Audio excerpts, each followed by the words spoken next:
顾汝章精通武林绝技铁砂掌，不到20岁就已经在江湖上小有名气。可父亲却时常告诫他，切不可轻易使用此掌，因为铁砂掌太过霸道，一个不好会伤人性命。但这一日，顾汝章与军长独子马大少郊外比斗，本来已经轻松取胜，可是马大少觉得扫了面子，竟抽出一把刀想要偷袭。他不知道这一举动可是犯了武林大忌。顾汝章瞬间被激怒，本能使出了铁砂掌，将马大少当场拍死。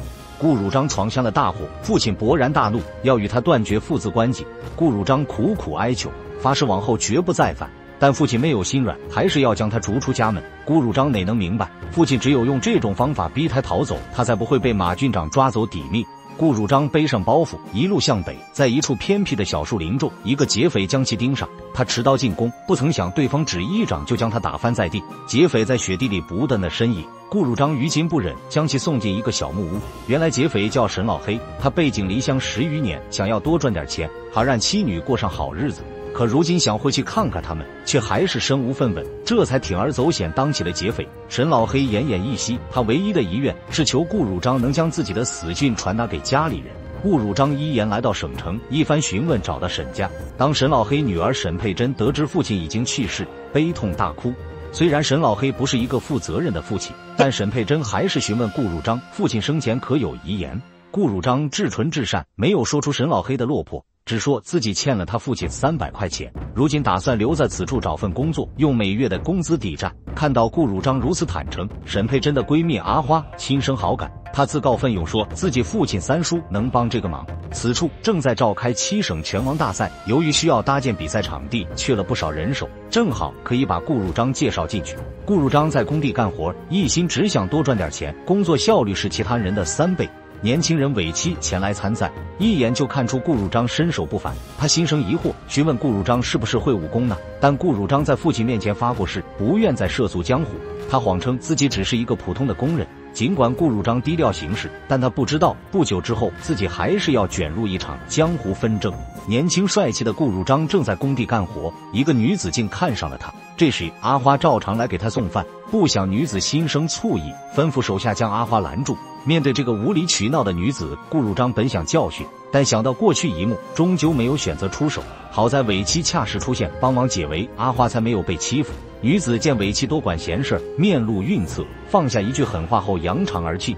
顾汝章感谢尾妻仗义出手，两人很快成为了朋友。酒桌上，尾妻询问顾汝章，既然会武功，为何不去参加拳赛？见顾汝章犹豫，尾妻又说出一个关系重大的消息。原来这次拳王大赛有人暗箱操作，拳赛组织者钱世仁，也就是白天命的女子的哥哥，想要争夺拳王宝座，借此将武馆开遍全国敛财。他暗中勾结日本拳手桥本，定下2个方案。第一，对于省外来的人，先由桥本在半路埋伏，把他们暴打一顿，杀杀他们的威风。第二，对于省内的人，由他自己进行收买，而对于那些不听话的硬茬子，则直接灭口。顾汝章手上真有人命，他没有听从尾妻的建议，找了个借口栖身离去。尾妻由于今天得罪了钱家小姐，也成了钱世仁要除家的目标。他派出4个打手，在一处巷子拦住尾妻。为首的胖子身手不错，但奈何尾妻技高一筹，直接打断他一条狗腿，几人铩羽而归。钱世仁不仅心生忧虑，尾妻武艺高强，无疑将会成为拳赛上的变数。他只得让桥本化名韩风参赛，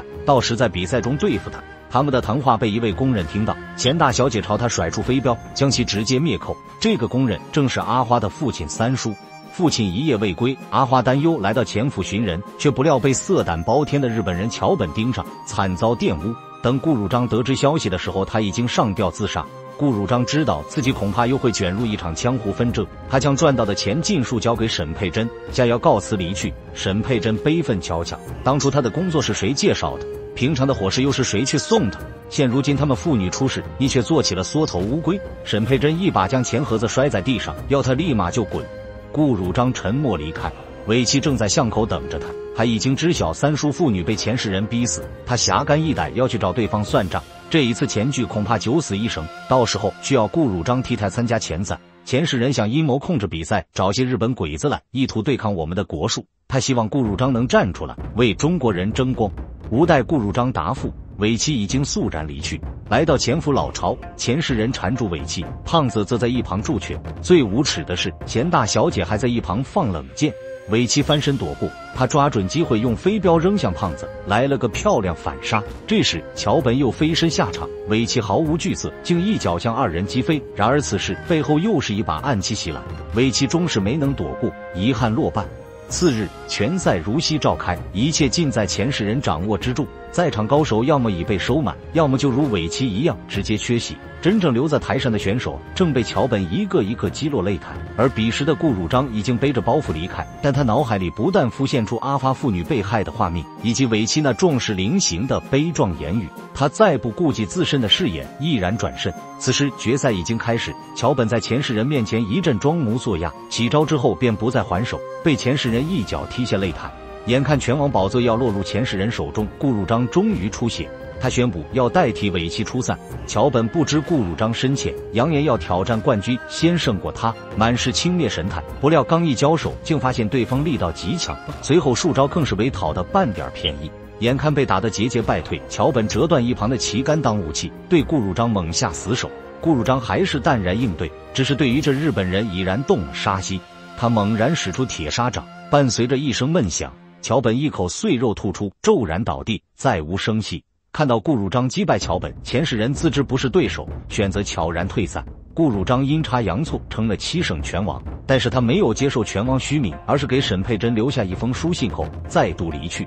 顾汝章想要离开，前世人兄妹却突然出现，把他拦住。他们的好事被破坏，绝不可能放过顾汝章。